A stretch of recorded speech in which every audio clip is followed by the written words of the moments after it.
जय गुरु जी संगत जी गुरु जी के चैनल गुरु जी सत्संग 4 टाइम सन पर आप सभी का मोस्ट वेलकम है। गुरु जी के चैनल को अगर आपने सब्सक्राइब नहीं किया अभी तक तो जल्दी से जाके एक बार सब्सक्राइब कीजिए और बेल आइकन को ऑन कीजिए ताकि जो भी लेटेस्ट वीडियो गुरु जी के चैनल पर आती हो आपको नोटिफिकेशन सबसे पहले मिले, गुरु जी की ब्लेसिंग को आप सबसे पहले ले पाए।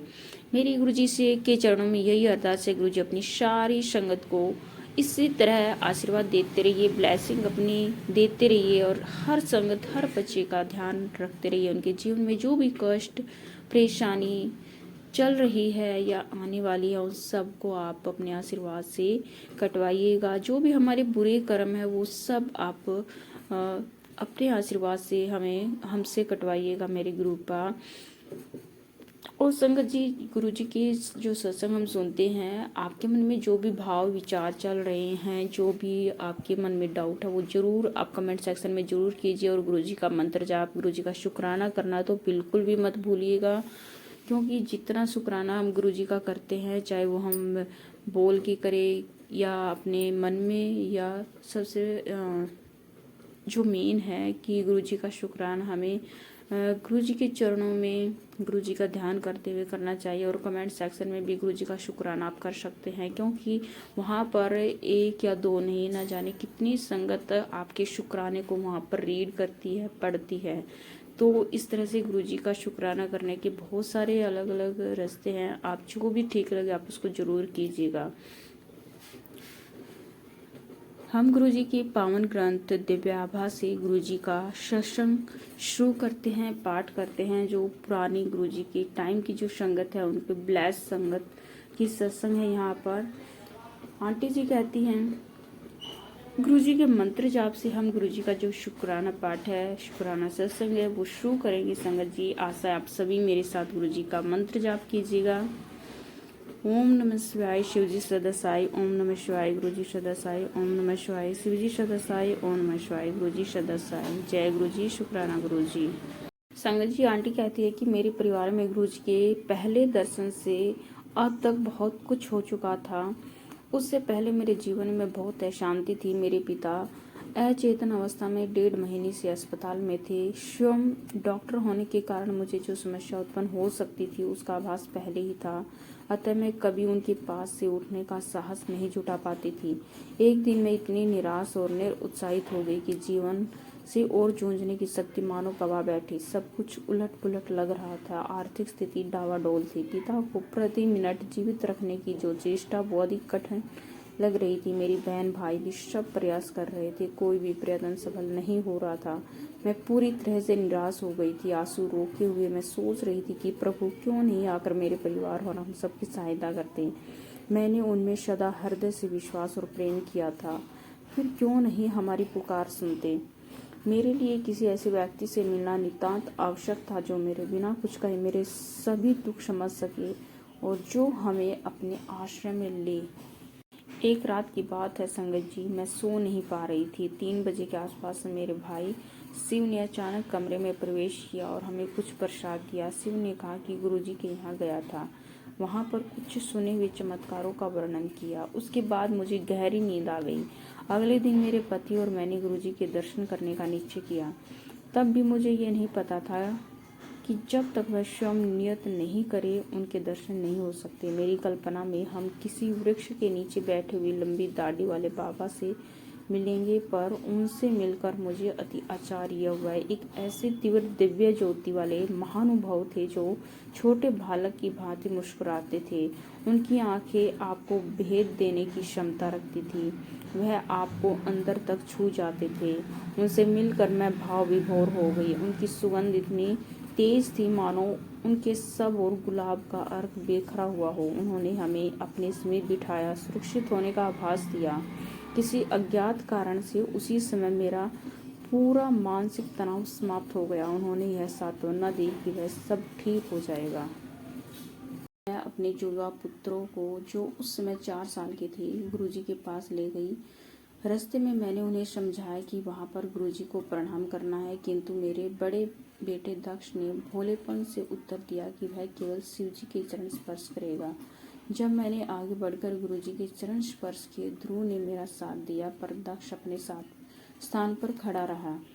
मुझे अत्यंत बुरा लगा कि दक्ष चरण स्पर्श नहीं कर रहा। अचानक मैं क्या देखती हूँ कि दक्ष ने गुरुजी के पास जाकर उनके कमल चरणों को स्पर्श किया। बाद में मैंने उसे चिढ़ाते हुए पूछा कि उसने चरण स्पर्श क्यों किया। उसने अपने भोलेपन से उत्तर दिया कि उसने तो शिवजी के चरणों को स्पर्श किया था।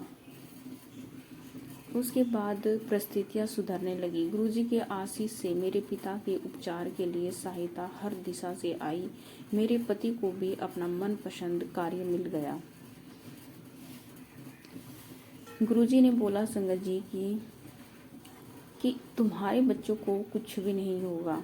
संगत जी, हुआ ये था कि 2000 में दक्ष को अपच के साथ जबर और वजन घटने की शिकायत हो गई। उसके शरीर की गांठें सूज गई। डॉक्टर ने उसे प्रतिजैविक दवाओं से स्वस्थ करने का विफल प्रयास किया।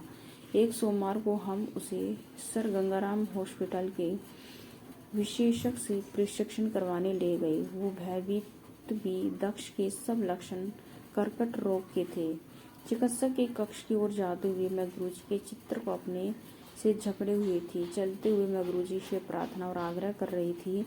मुझे पता था कि वह चाहे तो दक्ष को एक क्षण में ठीक कर सकते हैं। कक्ष में घुसते ही उनकी सुगंध आ गई। मुझे याद था कि यदि उन्हें सत्य मन से याद किया जाए तो तुरंत सहायता करते हैं।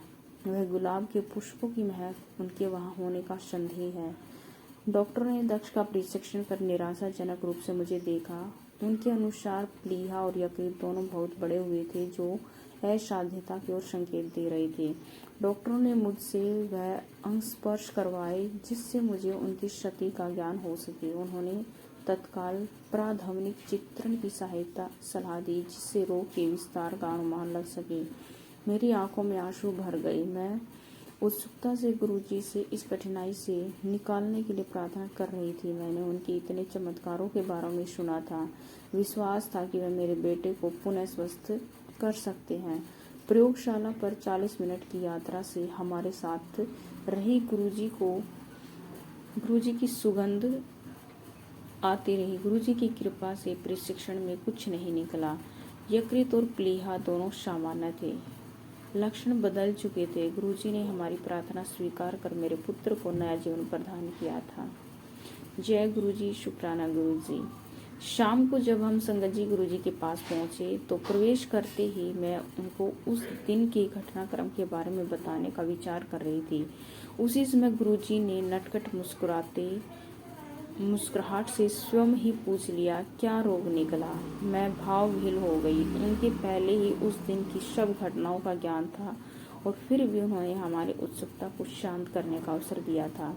मैंने उनको बताया कि डॉक्टर को कर्कट रोग होने का आदेश था। मेरी आंखों से पानी निकलने वाला था जब उन्होंने कहा कि मैं चिंता ना करूं, मेरे पुत्र को कुछ नहीं होगा। मैंने उनसे प्रश्न किया, क्या शेष प्रशिक्षण कराने आवश्यक है। उन्होंने उत्तर दिया, मैं स्वयं चिकित्सक हूँ, मेरी चिंता प्रशिक्षण करवाए बिना शांत नहीं होगी। यदि चाहूँ तो शेष प्रशिक्षण करवा सकती हूँ।